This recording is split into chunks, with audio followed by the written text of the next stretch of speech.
I want you to picture something for me.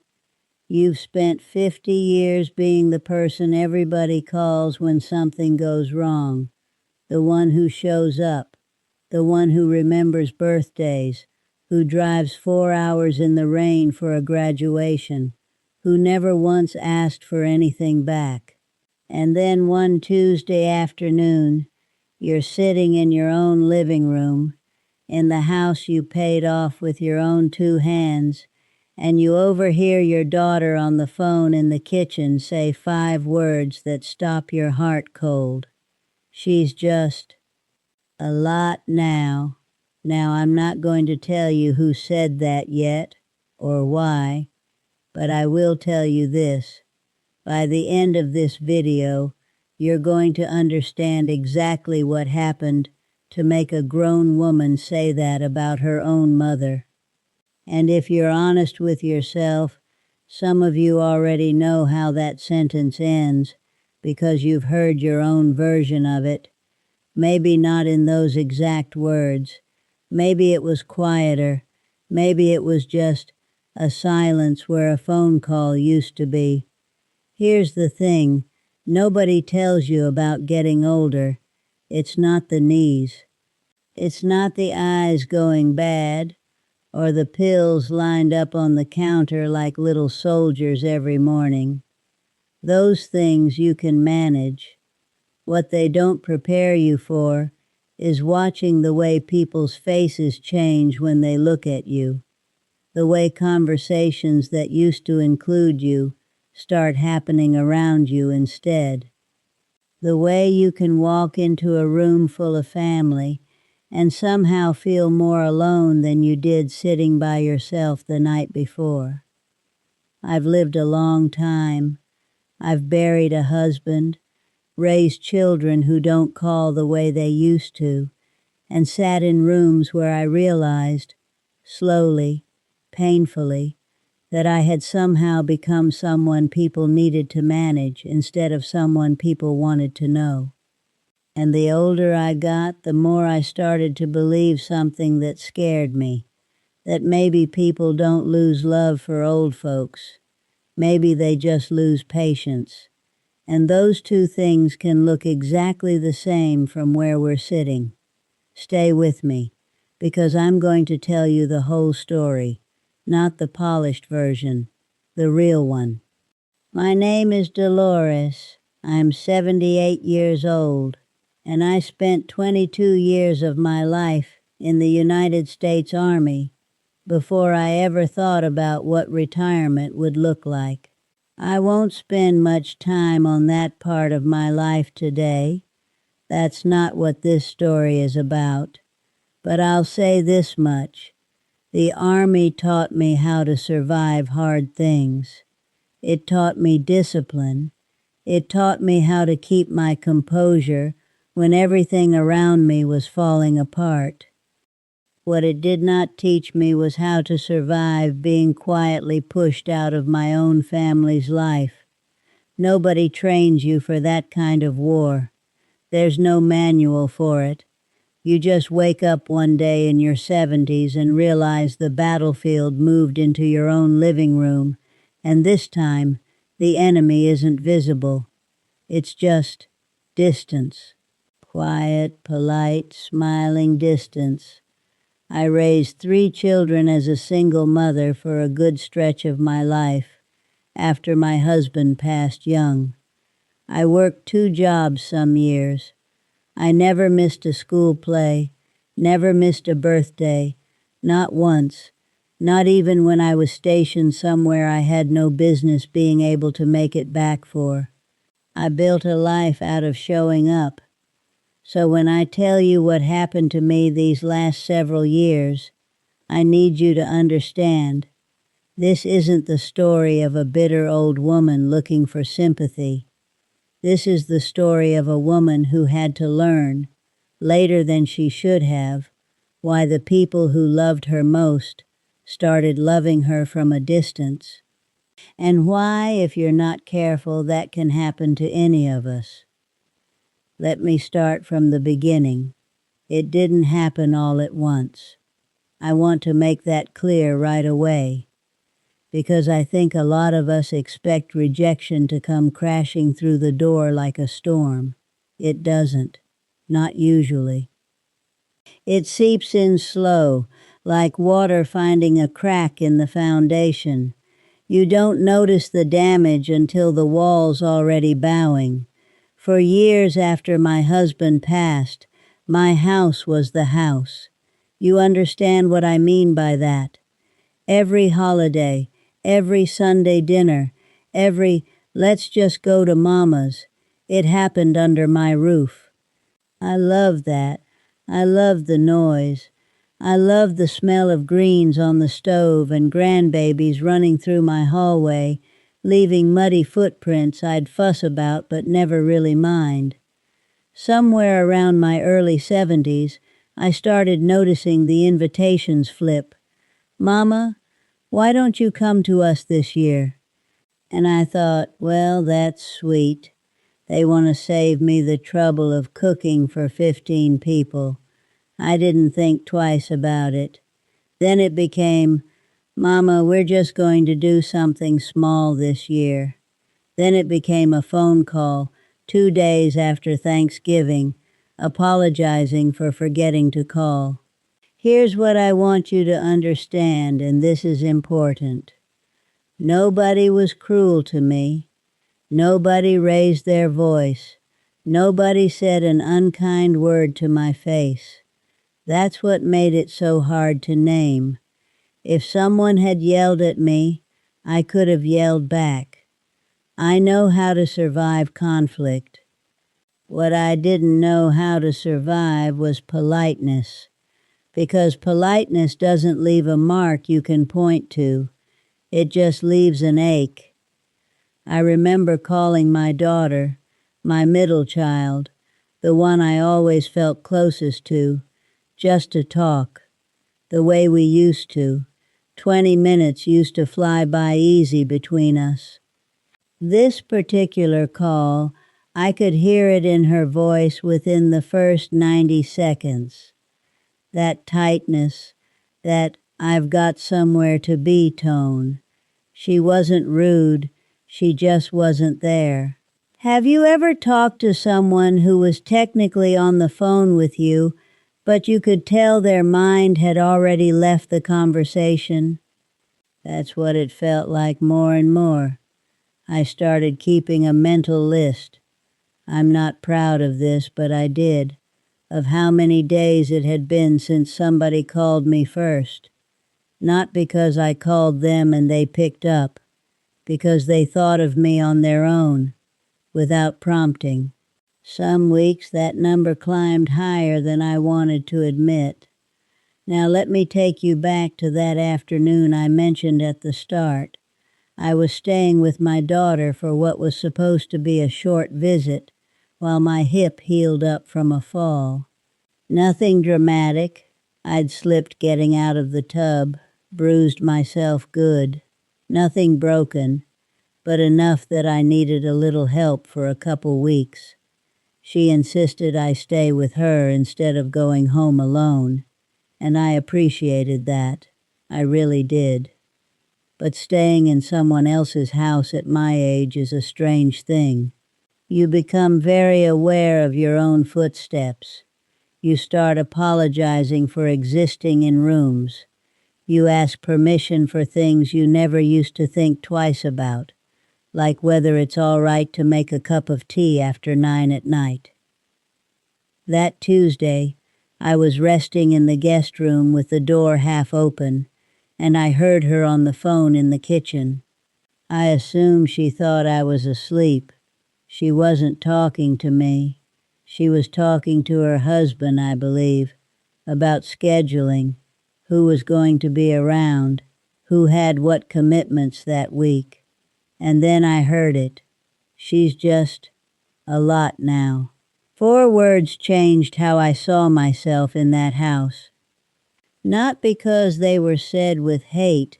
If anything, they were said with exhaustion, maybe even a little guilt in her voice, like she knew it wasn't a kind thing to say, but it was honest. And sometimes the honest things hurt worse than the cruel ones, because you can't argue with honesty. I lay there in that guest bed staring at a ceiling that wasn't mine, and I thought about every single thing I had given up in my life to make sure my children never once felt like they were a lot. And here I was, being talked about the exact same way I swore I'd never let anyone talk about me. Here's what I've come to understand since then, and I say this gently because I know some of you are living this right now. Getting older doesn't make you unlovable, but it can make you inconvenient. And in a world that moves as fast as this one does, convenience and love have gotten dangerously tangled up together in people's minds. We start measuring how much we're wanted by how much trouble we cause, instead of by how much history we share. That's a lie. I want to say that plainly. It is a lie. But it's a lie that can wreck you from the inside if you let it sit too long without naming it. I spent a long time being angry after that. Angry at my daughter, angry at my other children for not calling enough, angry at a world that seemed to have decided that once you pass a certain age, you become a task on somebody's to-do list instead of a person in somebody's heart. But anger doesn't teach you anything. It just keeps you warm for a little while before it burns out and leaves you colder than before. So eventually I made myself sit still and actually think about why this happens. Not to excuse it, but to understand it, because understanding is the only thing that ever gave me any peace. Here's the first thing I figured out. Our children are drowning too. Not in the way we drowned. Different water, same current. They're juggling jobs that don't let up. Children of their own. Marriages that need tending. Bills that never stop coming. When you're drowning, you can't always see the person standing calmly on the shore, even if that person raised you, fed you, sat up all night when you had a fever. You're too busy trying to keep your own head above water to notice who's watching from dry land. That doesn't make it right, but it made it make sense to me. And sometimes making sense of a hurt is the only bridge back to loving the people who caused it. The second thing I figured out, and this one stung more, is that we, as older folks, sometimes make ourselves harder to love without meaning to. Now hear me out before you get upset with me, because I include myself in this fully. When you've lived as long as I have, you've earned opinions, strong ones, and there is a difference between sharing wisdom and insisting on it. I had to ask myself honestly, how many times had I turned a simple visit into a lecture? How many times had my daughter mentioned something about how she was raising her kids, and instead of just listening, I told her all the ways I'd done it different, or better, in my day. I wasn't trying to control her. I want to be clear about that. I thought I was helping. But help that isn't asked for doesn't always feel like help. Sometimes it feels like a report card nobody wanted graded. I'm not saying this to shame myself, and I'm certainly not saying it to shame you. I'm saying it because if we want to understand why the distance grows, we have to be brave enough to look at both sides of it. Not just what was done to us, but what sometimes, without meaning to, we did that made people brace themselves before they walked through our door. The third reason, and this might be the hardest one, is that watching us age, reminds our children of things they aren't ready to face. Every gray hair, every slower step, every doctor's appointment we mention is a small, quiet reminder to them that time is moving, that we won't be here forever, and that someday they'll be standing where we're standing. Some people run from that truth instead of sitting with it, and running sometimes looks like staying away. I want to tell you about something else that happened around that same time, because I think it'll surprise you, and it taught me something I didn't expect. I had been going to the same church for almost 30 years. I sang in the choir for a good stretch of that, served on committees, cooked for every repast this side of the county. I thought I knew my place there. I thought that building was one of the few places left where I would always belong, no matter what. A new pastor came in, younger fellow, full of energy, wanting to modernize things. Nothing wrong with that on its face. Churches have to grow, I understand that. But somewhere in that transition, the older members, myself included, started noticing we weren't being asked our opinions on things the way we used to be. Committee meetings got smaller. Announcements got made without us. I found out through a bulletin, not a phone call, that the women's ministry I'd helped build 15 years earlier had been folded into something new, with new leadership, none of whom thought to reach out first. I sat in the back pew one Sunday, the back pew, mind you, after decades of sitting up front, and I felt something I hadn't expected to feel in a church. Invisible. Now here's what I want you to take from this part of the story, because it applies far beyond church walls. Getting pushed to the margins doesn't always come from people who dislike you. Sometimes it comes from people who are simply moving fast toward the future and don't realize they've left you standing at the last stop. I went to that new pastor eventually, and I'll tell you, my hands were shaking a little when I asked for the meeting, because confrontation gets harder, not easier, the older you get, when you've got more to lose and less energy to fight with. But I sat across from him, and I said plainly, I don't need to be in charge of anything, but I would like to still be seen. He was quiet for a moment. Then he said something I think about often.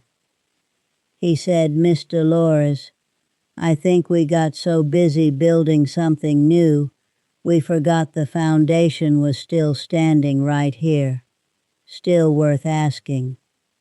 That conversation didn't fix everything overnight, but it started something. And it taught me a lesson I carried into every other relationship I was struggling with. Sometimes the people who seem to be pushing you out aren't doing it on purpose. They're just moving fast, and it is our job, hard as it is, to speak up before the silence hardens into distance nobody can explain anymore. I want to shift now to something a little more private, something I don't share often, but I think it matters for this conversation.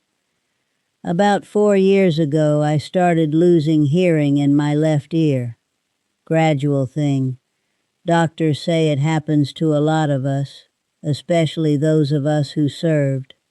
All those years around equipment, engines, gunfire during training exercises decades ago. Didn't think much of it at the time. Nobody does when you're young and invincible. But here's what nobody warns you about hearing loss. It doesn't just take away sound. It takes away your seat at the table, if you let it. Family gatherings became exhausting in a new way. I'd be sitting at a table full of people I loved, laughing about something I only caught half of, smiling along so nobody would notice I hadn't actually heard the joke. After a while, some of my grandchildren stopped directing conversation toward me altogether. Not out of cruelty, just it was easier to talk around me than to repeat themselves for the third time.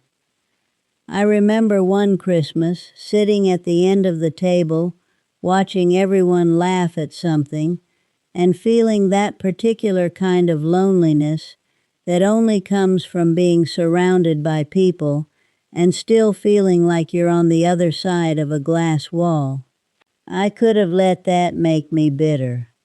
For a while, honestly, it did.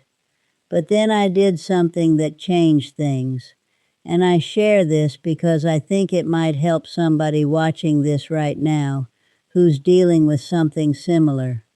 Hearing, eyesight, mobility, whatever your particular glass wall happens to be made of.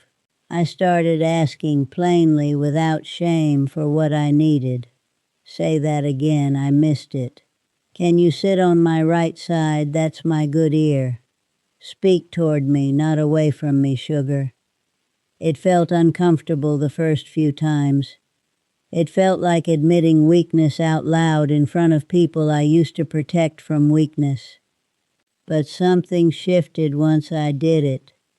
My family started including me on purpose instead of by accident. My youngest grandson, without me even asking, started sitting on my right side at every dinner after that first time I mentioned it. He never made it a big thing. He just quietly, consistently made room. Here's what I learned from that. Sometimes we assume people have stopped caring, when really, they just don't know what we need anymore, because we stopped telling them. Pride can build the very wall we're grieving on the other side of. Now, I promised you at the beginning that I wasn't here just to make you sad. And I meant that. Because something happened about a year after that Tuesday afternoon in my daughter's guest room, the day I overheard those 4 words, that changed the whole direction of this story. My daughter got sick. Not fatally, thank God, but sick enough to need surgery, sick enough to be scared. And in the days leading up to that surgery, she called me, not out of obligation, not because someone reminded her to. She called me because, in the moment that mattered most, I was still the first person she wanted to hear from. I drove those 4 hours without a second thought. Hip still a little stiff, radio off the whole way, because I needed the quiet to think and pray.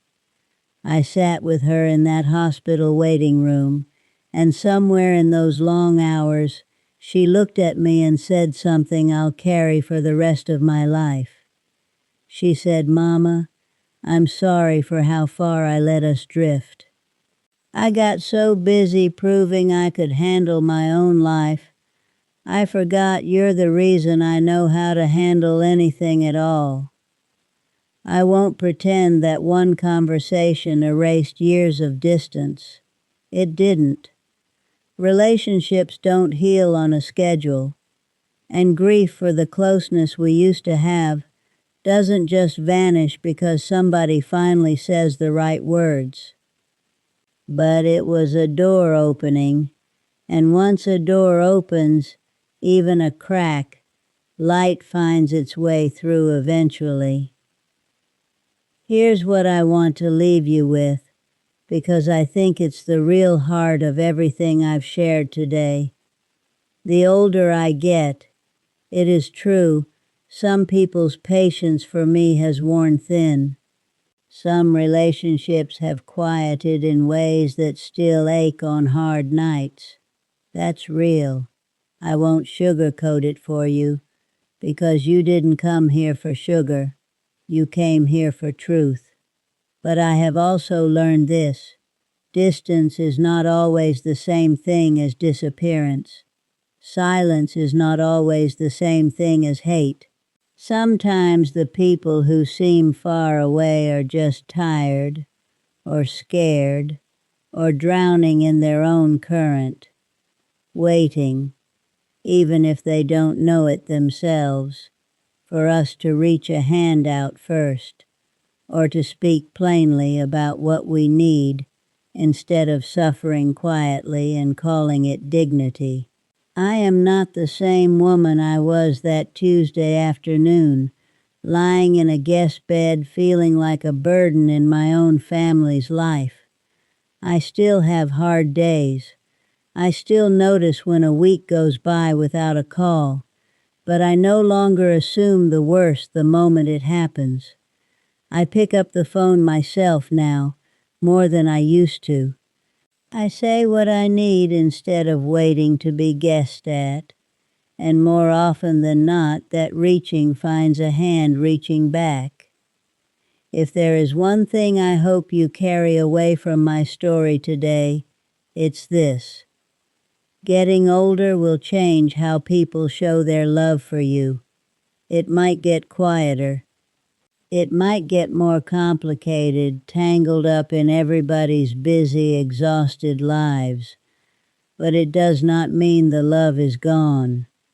Sometimes it just means it's waiting for us to go looking for it, one more time, with the same courage it took to raise the people we're grieving the distance from in the first place. I served this country for 22 years, and I'll tell you, some of the hardest missions I ever faced didn't happen overseas. They happened in my own living room, learning how to stay soft in a world that keeps handing older folks reasons to grow hard. Don't let it harden you. That's my hope for every single one of you watching this today. Reach out to somebody this week. Doesn't have to be a big gesture, a phone call, a short letter. I was just thinking about you. You'd be surprised how far 4 small words can travel, straight back into somebody's heart, even after years of silence in between. Thank you for sitting with me through this one. If my story meant something to you, I hope you'll stay a while longer. There's more I want to share with you, about the years that came after, and about what I finally learned makes a family stay close, even when life keeps trying to pull it apart.